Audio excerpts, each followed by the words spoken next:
राष्ट्रपति द्रौपदी मुर्मू ने सिक्किम और नागालैंड के छात्रों से मुलाकात की और शिक्षा की ताकत पर जोर दिया। उन्होंने कहा कि कठिन हालात में भी शिक्षा व्यक्ति को ऊंचाइयों तक पहुंचा सकती है। राष्ट्रपति ने शिक्षकों को बच्चों की सफलता का असली आधार बताया और उनके समर्पण की सराहना की।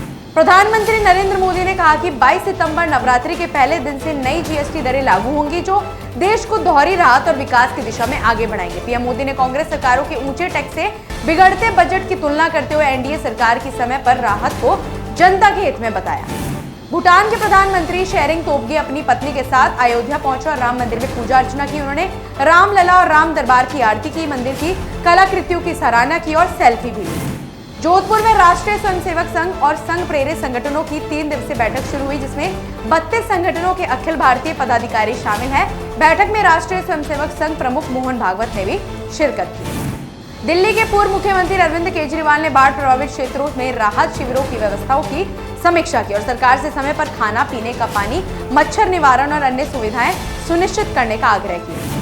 केंद्रीय मंत्री पीयूष गोयल ने कहा कि देश की अर्थव्यवस्था ऐतिहासिक बदलावों के साथ नई ऊंचाइयों पर पहुंच रही है। आजादी के बाद पहली बार टैक्स सिस्टम में इतने व्यापक सुधार हुए जिससे आम उपभोक्ताओं को बड़ी राहत मिली।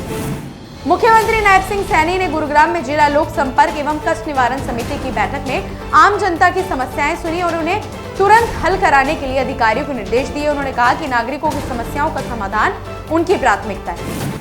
महाराष्ट्र मंत्री चंद्रशेखर बावनकुले ने डिप्टी सीएम अजित पवार के वायरल वीडियो पर प्रतिक्रिया दी, जिसमें उन्होंने एक महिला आईपीएस अधिकारी पर दबाव डालते हुए दिखाया गया।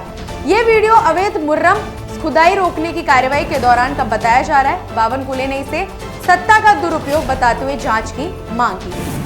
उत्तर प्रदेश में समाजवादी पार्टी अध्यक्ष अखिलेश यादव ने सरकार पर शिक्षा व्यवस्था को नुकसान पहुंचाने का आरोप लगाया। उन्होंने कहा कि सरकार नहीं चाहती कि लोग शिक्षित हों, क्योंकि पढ़ा लिखा व्यक्ति सवाल पूछता है। उन्होंने शिक्षकों, छात्रों और शिक्षा के हित में सरकार की नीतियों की आलोचना भी की। नई दिल्ली के मेजर ध्यानचंद स्टेडियम में सरस आजीविका मेले के 27वें संस्करण की शुरुआत हुई, जिसमें देश भर के स्वयं सहायता समूह से जुड़ी 400 से अधिक ग्रामीण महिलाएं भाग ले रही है। मेले में पारंपरिक हस्तशिल्प, साड़ियां, खाद्य उत्पाद और सांस्कृतिक कार्यक्रम की प्रस्तुति हो रही है।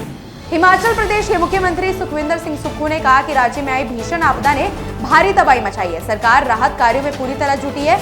मणि महेश में फंसे यात्रियों को हेलीकॉप्टर से सुरक्षित निकाला गया है और राशन की आपूर्ति भी शुरू कर दी गई है।